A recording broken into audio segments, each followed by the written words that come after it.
what does it take to become an owner-operator of a taxi?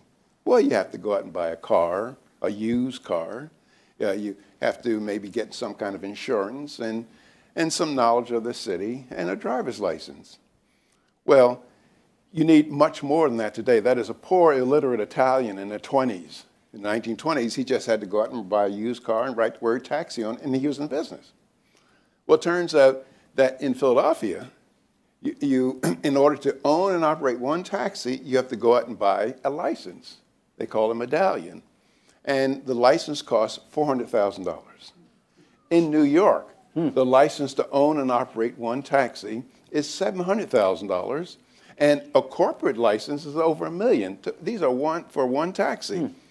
And so you say, well, what is the effect of a law that generates that kind of license price? Well, it tends to discriminate against people getting into business who don't have $700,000 hanging around or the bank credit to be able to get a loan.